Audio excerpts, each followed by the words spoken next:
Welcome to our DRR class. So here are the objectives for our lesson for today. So at the end of the lesson, the students are expected or you are expected to first determine the concept and formation of different geological hazards. Second, identify and analyze hazard associated with ground subsidence or other geological hazards using visual analysis and exploration of contributing factors. And last is discuss precautionary measures and preventive strategies for other geological hazard. So it's important for us to know or to identify the different objectives or the things that we need to acquire at the end of the lesson. Now let's start with this short activity. So this is the picture analysis. So take a look at the pictures and answer the posted questions below. So we have two pictures here. Now, what can you say about the picture? Which one did you experience? And what would be the event when you experience those hazards? So as you answer the following motive question, I think you already know what will be our topic for today. And that will be the geological hazards or other geological hazards. So once we say geological hazards, these are the natural disasters causing great loss of life and destruction of properties and infrastructure.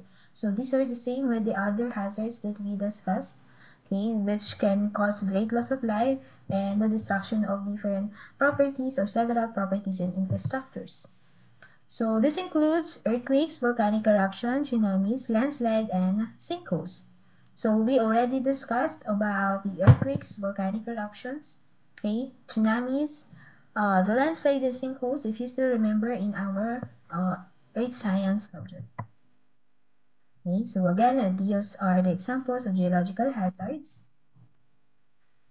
So first, other geological hazard is the landslide.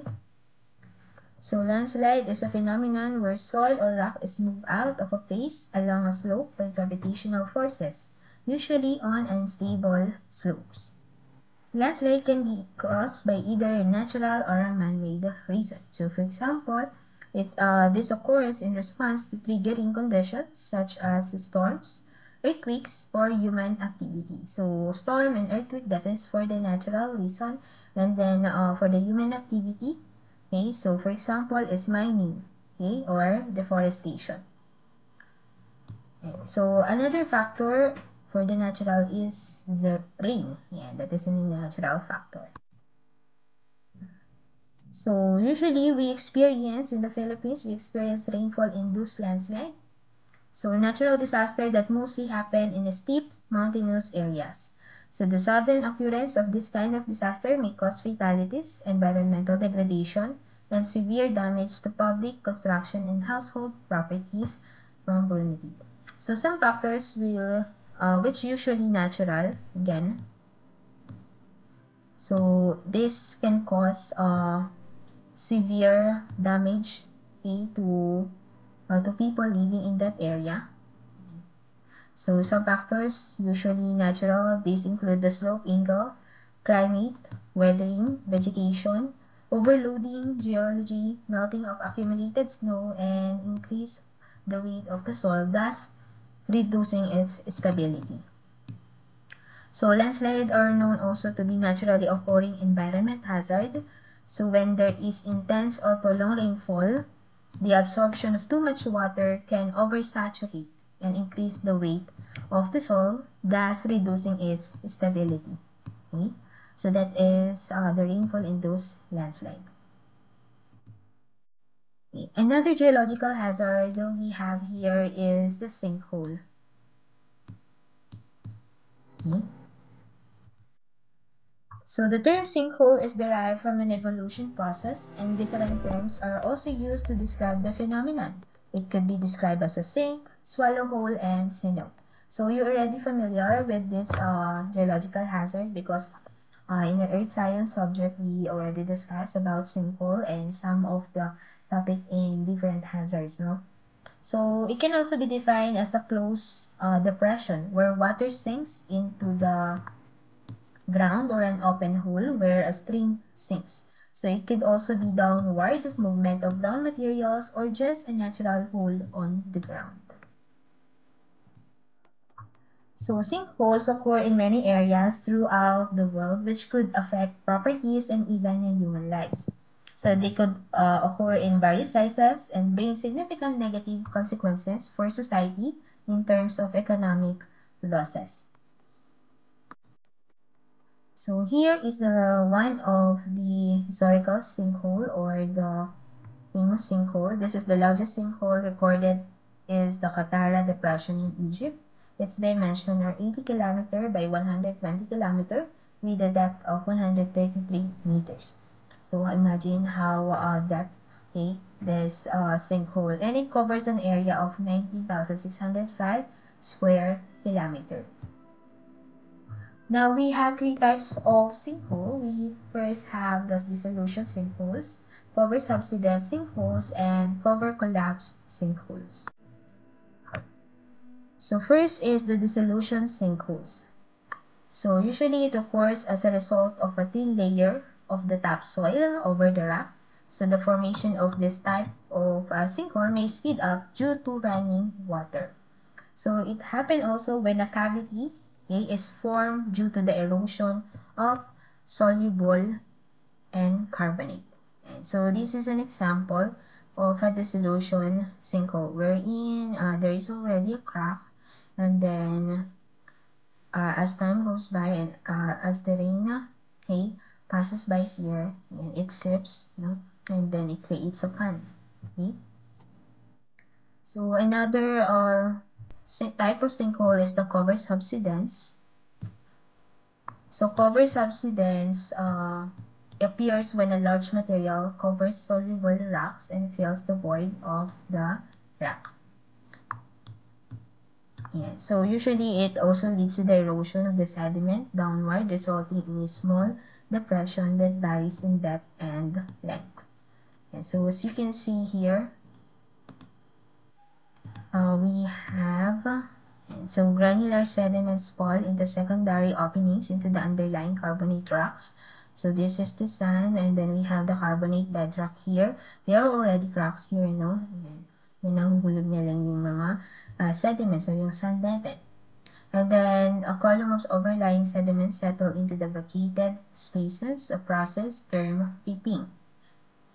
The third is the dissolution and infilling continue, forming a noticeable depression in the land of the surface. Hanggang mapuno na lang siya, no? And then the slow downward erosion eventually forms a small surface depression 1 inch to several feet in depth and diameter. Okay? Another type of sinkhole is cover collapse sinkhole. So it happens when a clay material covers a layer of carbonate rock. So here is the overburden, mostly clay. And then we already have here the carbonate rock. So again, it sips down, and then it also form it covers the layer of carbonate rock. Now, so usually this is dangerous type of sinkhole, considering its limited indication, which is similar to cover subsidence, wherein it begins by filling void in the sediment, but unlike the other type, it shows no indication of a depression because of the cohesiveness of clay material. So, hindi nyo muna notice na nagkakaroon na po pala ng erosion under the ground po because of this. Ayan. Because of the cohesiveness o yung kakadikit-dikit po ng mga clays natin. Ayan. Here, and hanggang maging ganito na lang siya. The last part. Okay? Bigla na lang lulubog, no? Ayan. So, this is one of the dangerous type of sinkhole. Yeah, so sinkhole, humans may also be responsible for the formation of the sinkhole. So human activities such as drilling, mining, construction, and excavation work may cause broken water or drain pipes, improper compaction of soil, and heavy traffic, so which in turn may result in the sinkhole of various sizes. So sinkholes may also be formed when the land surface is altered Areas that have bedrock made of limestone, salt deposits, or carbonate are more susceptible to the sinkhole formation. So, if you're going to become an engineer, so you have to test also or to determine the type of soil kung saan magtatayo kayo ng building or other establishments. Yan. So, to make sure na hindi magkakaroon ng ganitong hazard, which is the sinkhole. Now, what are the signs of impending geological hazard? Okay, so preparedness. So why do we need to study this one? Because preparedness for geological hazard may prevent or reduce life loss. And knowing impending signs will help an individual be ready before phenomena happen. Now, these are the some signs that can be seen in landslide. So first one is the ground becomes saturated. Second, there is a crack. Third is bulge on the street. Fourth is movement of soil away from foundation. Fifth is the concrete floor tilting. Sixth, breakage in underground utilities. 7, learning post trees, fences, sunken or reed belts. 8, decreased water levels of creeks after rain. And 9, some unusual sounds may indicate moving debris. Okay, those are the signs of impending landslide. Now, we also have the signs that can be seen in sinkhole. First is the 10 to 12 feet diameter. Second, most obvious sign of a developing sinkhole is an opening of crack in the ground or the road. Appearance of crack must be taken seriously, especially the area when they are known to occur. And some visual sign of sinkhole is indication on the map. So that's why it's important also to look for the hazard map, or geological hazard map. Now, if there is an actual sinkhole present, these are the signs. First is the falling fence posts or trees. Second, previously buried trees become exposed because of the sinking ground. Third, undercut stream banks that sudden formation of small pans of rainfall where water has not been or ever collected before.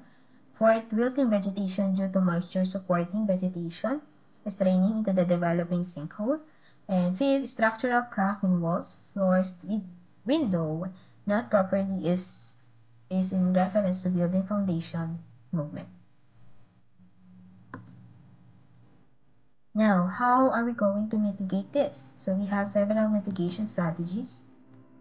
First, for the landslide, according to Shannon and Wilson, following to be the most influential factors that contribute to the past impact related to the landslide are: first, the density of the slides; second, catchment areas; third, slope height; fourth, geology; and the line closure. So they have to check these influencing factors, so that they can determine if there will be a possible landslide that will happen.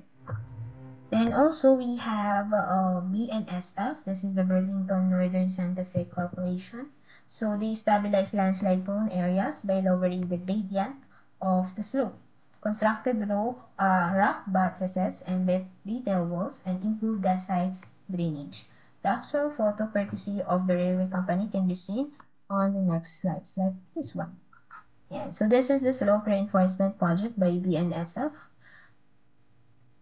Okay, and also here, slope reinforcement project by BNSF also. Okay, so to minimize a landslide or other geological hazard. So slope reinforcement, this is the diversion and containment of debris or primary methods of ensuring protecting when landslide happen.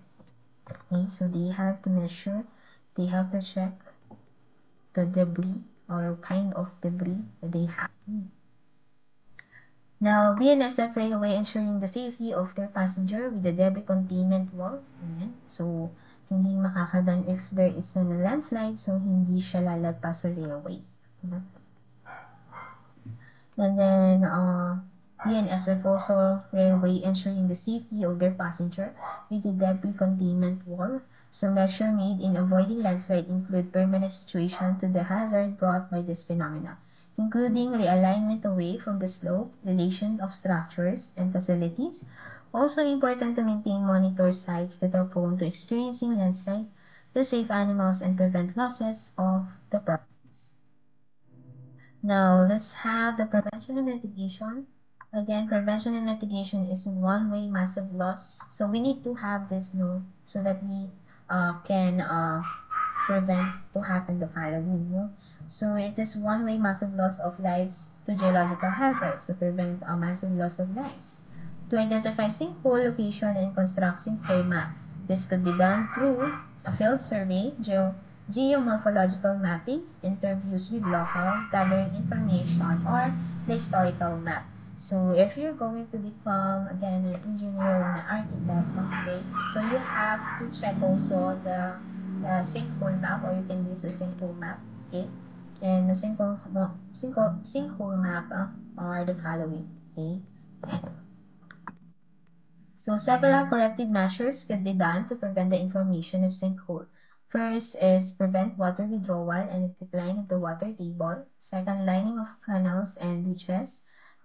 Third, using flexible pipes with telescopic joints. Fourth, controlling irrigation. And fifth, making the surface impermeable with geomembranes or geotextile. Six, using efficient drainage system and diversity system runoff. 7. Remediating sinkholes and clogging swallow holes. 8. Filling activities or cavities in the soil of rock grouting. 9. Improving the ground by compaction and injection grouting to increase the strength and bearing capacities of soil. And 10.